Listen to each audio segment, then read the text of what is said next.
মোদীৰ চৰকাৰ যেতিয়া প্ৰতিষ্ঠা হৈছিল সেই সময়ত কৈছিলে কেন্দ্ৰত চৰকাৰ প্ৰতিষ্ঠা হোৱাৰ লগে লগে বিদেশীয়ে তালি টোপোলা বান্ধি যাব লাগিব আৰু মুৰকত গৈ বিদেশীক স্বদেশী ঘোষণা কৰিলে দেশ আজি ডুবি গৈ আছে আহিব লগা নতুন পুৰুষে জন্মতেই ধাৰৰ বোজা ল'ব লগা হৈছে গতিকে তেনে ব্যক্তিসকলৰ নেতৃত্বৰ ওপৰত আমি যদি আৰু দীঘলীয়া সময় ভৰসা কৰোঁ অসম নামৰ দেশখন মিউজিয়ামত থব লাগিব সেয়েহে আমি ভাৰতীয় জনতা পাৰ্টিৰ দৰে এই ব্যাগুম দলটোক আমি পৰিত্যাগ কৰিছোঁ চাওক আমি অসমক লৈ বহুত সপোন দেখিছিলোঁ অকল আমি নহয় অসমৰ জনগণে বিগত কেইবাটা দশক ধৰি অসমক এক প্ৰগতিৰ দিশত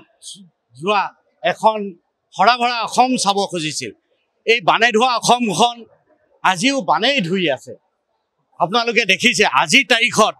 অসমৰ কোনটো দিশত প্ৰগতি হৈছে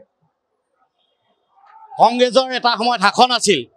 তেতিয়া কিন্তু আমি কংগ্ৰেছ কৰা নাছিলোঁ এজিপিৰ এটা দিনত সোণালী দিন আছিল তেতিয়াও আমি কিন্তু এজিপি কৰা নাছিলোঁ কৰিছিলোঁ ভাৰতীয় জনতা পাৰ্টি কিয় কৰিছিলোঁ অটল বিহাৰী বাজপেয়ীৰ দৰে এজন ব্যক্তিক আমি ভাৰতবৰ্ষত দেখা পাইছোঁ তেখেতে বহুত ধুনীয়াকৈ চৰকাৰ চলাইছিল আৰু দেশৰ কাম কৰিছিল আমি তেখেতৰ আদৰ্শক অনুকৰণ কৰি অসমতো বিজেপিৰ নেতৃত্বাধীন এখন চৰকাৰ প্ৰতিষ্ঠা কৰিলোঁ শেষত গৈ মূৰকত গৈ আমি পালোঁ তেখেতলোক আজি অসমৰ জনগণৰ বিৰোধী এখন চৰকাৰত পৰিণত হ'ল আজি দেখিছে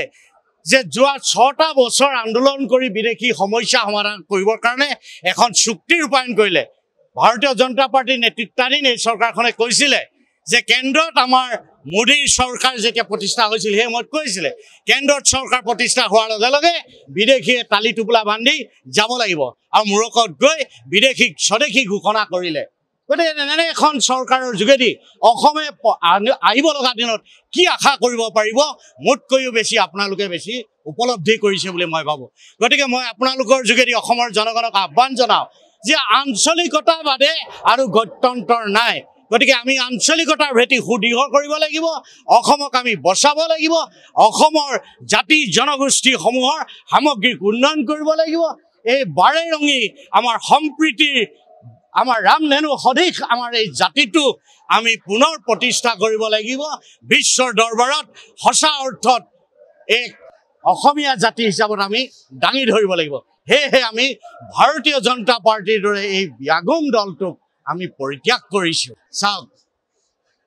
সঁচা অৰ্থত ক'বলৈ গ'লে ভাৰতীয় জনতা পাৰ্টি সাংগঠনিক দিশটো খুব সুন্দৰ তেখেতলোকে খুব পৰিশীলিত ৰূপত খুব সূক্ষ্মভাৱে অনুধাৱন কৰি একেবাৰে বুথৰ পৰা মানে সংগঠনটো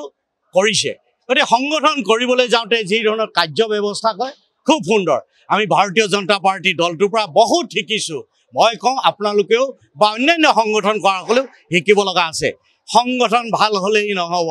নেতৃত্ব বহন কৰা ব্যক্তিসকলৰ মনটো কিমান সুন্দৰ আৰু দেশৰ প্ৰতি আনুগত্য আছে এই কথাটোৰ ওপৰত নিৰ্ভৰ কৰিব আজি যিসকল ব্যক্তিয়ে দেশখন চলাই আছে মই বহলাই কোৱা দৰকাৰ আছে বুলি মই নাভাবোঁ আপোনালোকে দেখি আছে দেশ আজি ডুবি গৈ আছে আহিব লগা নতুন পুৰুষে জন্মতেই ধাৰৰ বোজা ল'ব লগা হৈছে গতিকে তেনে ব্যক্তিসকলৰ নেতৃত্বৰ ওপৰত আমি যদি আৰু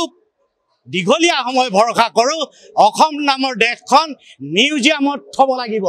গতিকে যদি অসম বচাব লাগে আপোনালোকেও দৌবন কাটি কৰি অসম বচোৱাৰ স্বাৰ্থত ওলাই আহক জনগণক আহ্বান জনাওক যে এখন প্ৰকৃতাৰ্থত অসমীয়া চৰকাৰ প্ৰতিষ্ঠা কৰক ধন্যবাদ যিকোনো খবৰৰ বাবে যোগাযোগ কৰক 7099017330 আৰু 7099017110 নম্বৰত